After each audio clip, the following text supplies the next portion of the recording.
going on, fellow alchemists? Welcome to Quasi Astrology. I hope you're all doing alright. Today we're doing Lilith in the sign of Capricorn. So join me as I try to dissect the meaning of this one. So Lilith in Capricorn. Oh wow. Wow. You know, there's a couple of signs, I believe. In particular, it's always the earth signs. But a couple of signs where Lilith really exalts. And for me personally, I feel that Taurus is one of them. And without doubt, cardinal earth sign of Capricorn. Now, when Lilith, which is our emancipation and our ability to spiritually liberate ourselves, or our ability to kind of constrict ourselves and enslave ourselves within the matter or the crude, gross matter of the universe that we currently placed in the stage of the physical plane, because that's where we are in the universe. We're in the physical plane. That's where we operate. That's where we negate our position in our journey, is in the physical plane of physical matter. And so when you have Lilith, who comes into the sign of Capricorn, which is ruled over by, or traditionally ruled over by, Saturn.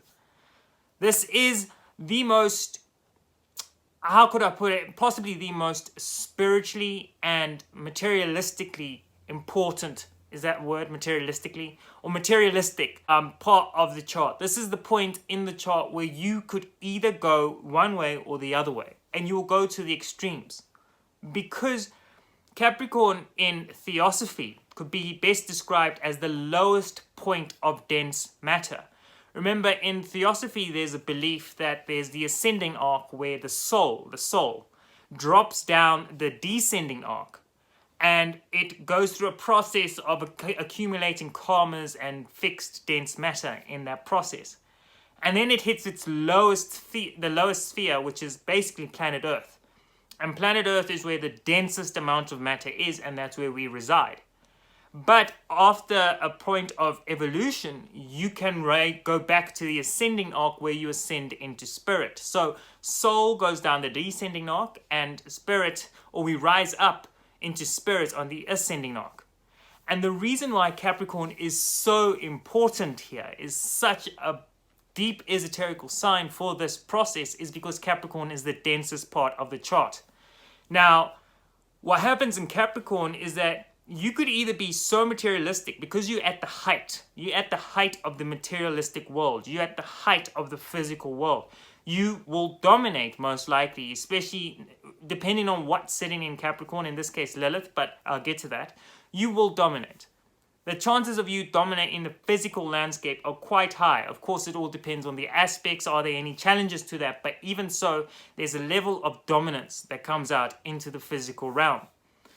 But at the same time, this is your point where you can, because you're at the lowest, the only place is up. The only way you can go is up. You know that saying? So when you're at your lowest, or when you're at the lowest form of dense matter, when you're in the kingdom of the physical world, when you're at the highest point of the physical cardinal cross of matter, this is when you're at the physical height.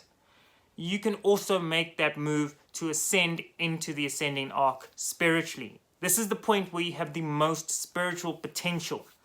Potential for growth, potential for spiritual emancipation, potential for the ability to basically emancipate yourself from the karmatic cycle, the constant grind of the karmatic cycle, and finally exalt beyond that and leave and go to the higher planes of existence. So that's the esoterical explanation of Capricorn. And when you have Lilith in here, which is, again, as I mentioned, the emancipation or slavery, you know, Lilith will either invite you to sit on her throne with her and rule the materialistic world, but there's consequences to that.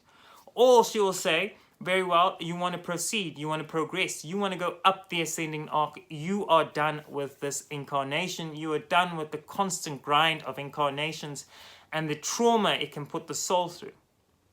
And I'll help you go up there. I'll help you emancipate yourself.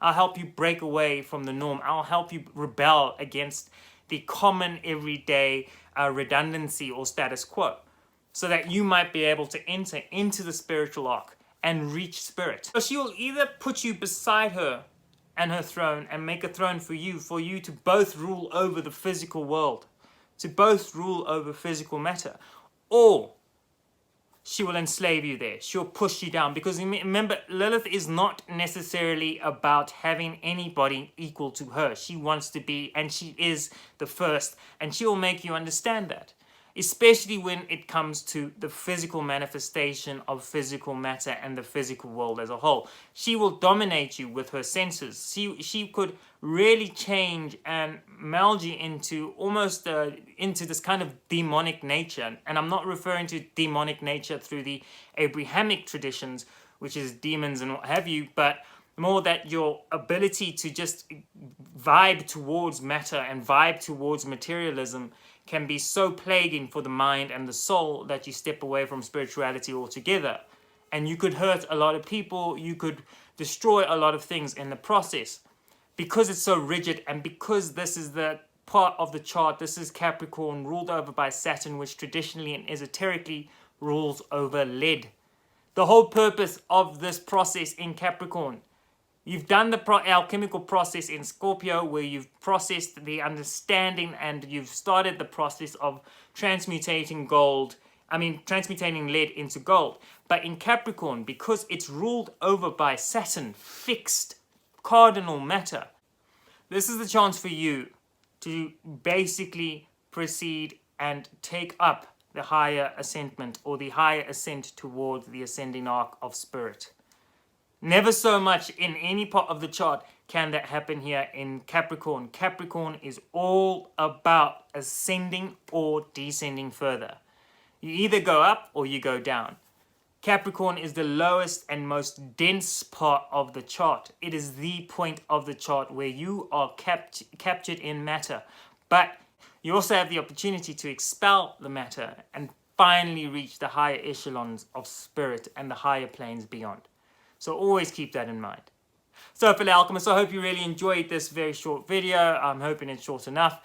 Please don't forget to subscribe if you enjoyed this video. Drop a like down below. Drop a comment. Tell us what it's like with Lilith in Capricorn for you. And I'll see you next time when I do Lilith in the sign of Aquarius.